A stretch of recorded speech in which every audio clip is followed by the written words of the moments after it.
Welcome back to Think Design Work Smart. I'm Alex Bolboaca and I'm coming at you from the Mozaic Works studios, and what I have for you today is something a little bit lighter. A list of interesting terms from software development, terms that have an interesting history and maybe a history that you don't know necessarily. And I wanted to do this. I'm recording this in advance, but this will be published as the first video in the new year. So Happy New Year 2025. I hope everything will be good for you in this year, everything that you want. And this is meant to be a lighter video, hopefully interesting, with things that maybe you can share with your friends, family who are non-geek entities. Let's talk about this a little bit. So the first one is foo and bar. Foo and bar have been used for as placeholders, as names for variables, often, but placeholders in programming examples. And this comes from a military term, military slang, foo bar, which is also actually an acronym for fooled up beyond all recognition. It also has a slightly different version, if you know what I mean. And it's been used in computer science first through apparently MIT's Tech Model Railroad Club, which is not something I knew existed. So I found something new as well. And then was popularized in various programming books, one of them being The Art of Computer Programming by Donald Knuth. Who would have thought that Knuth had something to do with foobar? That's a connection I didn't know. Second term, sandbox. So sandbox is, you may know it. Now, I'm not a native English speaker, and I assume that many of you are not native English speakers, which makes this even more interesting.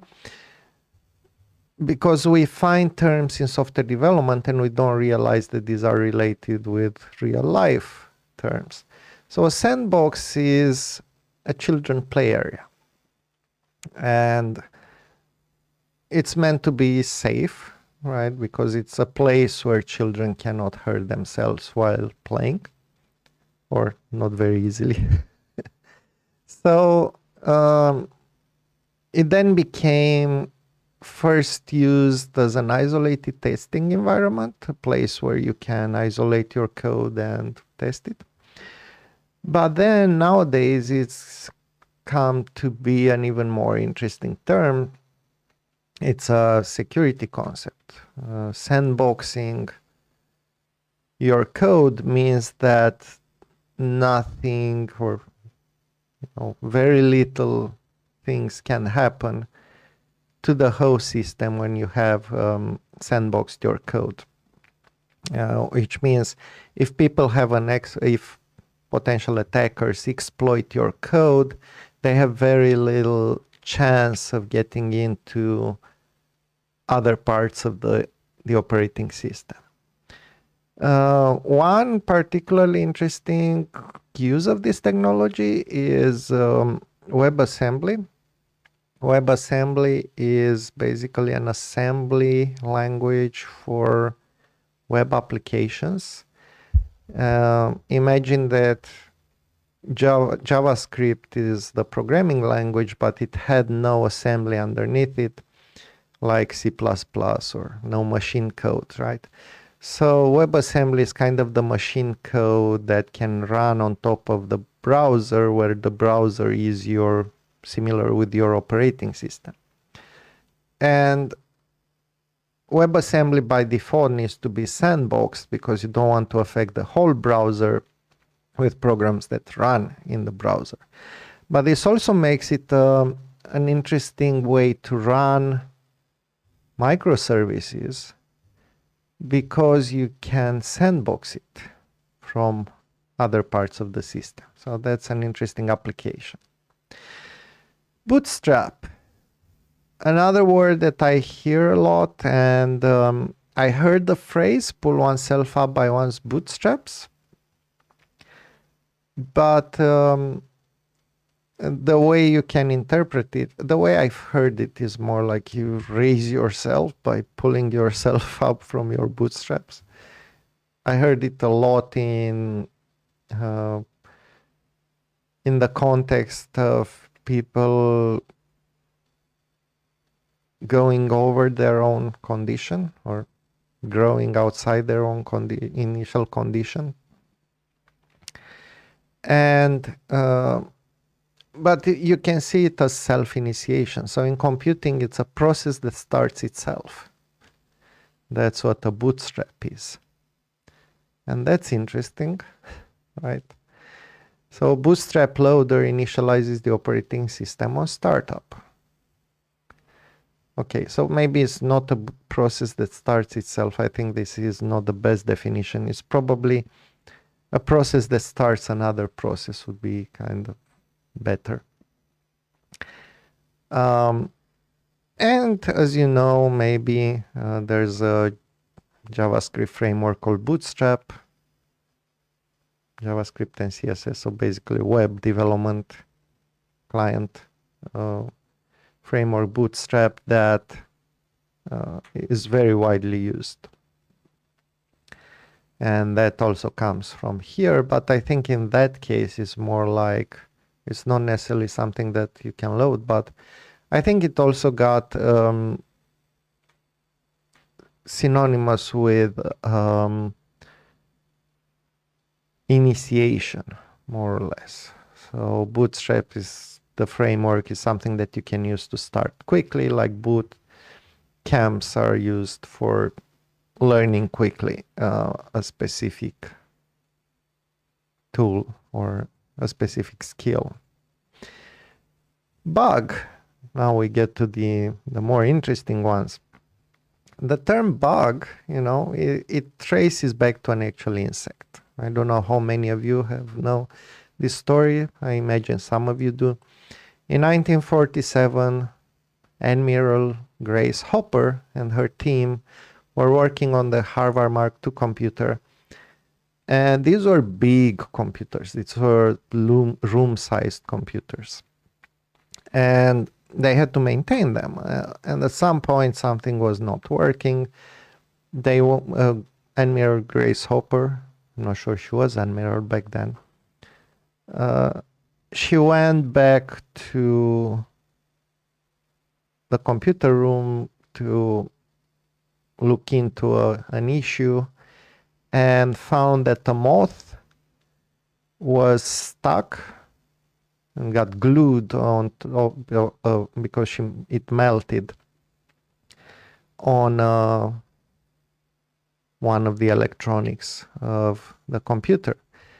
And yeah, she was trapped in a relay, causing a malfunction. It was trapped in a relay, causing a malfunction. And she picked the moth and put it into the logbook and says this was the first actual case of a bug being found.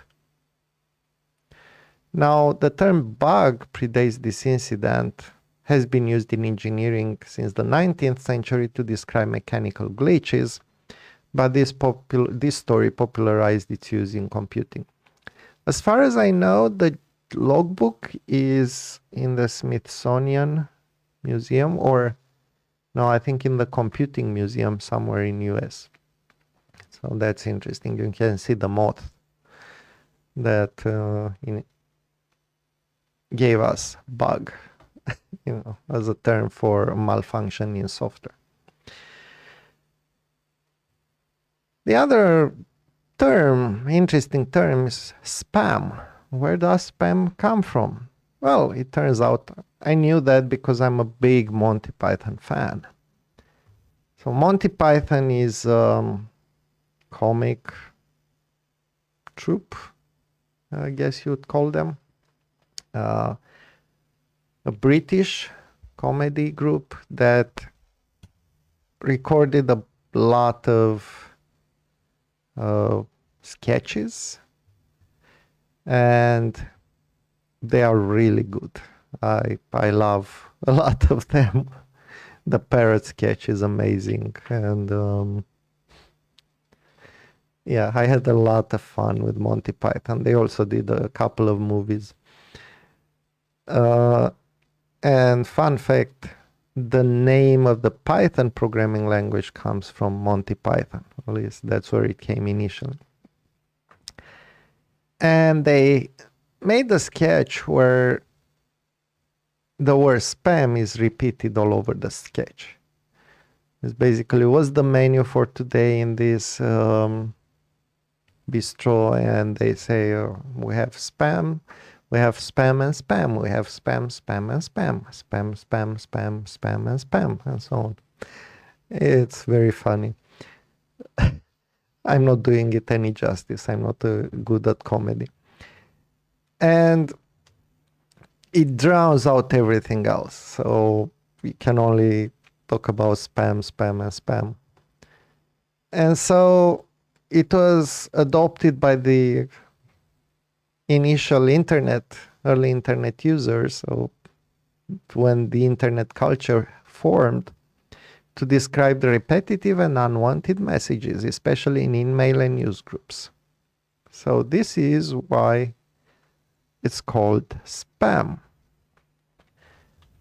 And now the last one I'd like to talk about is log.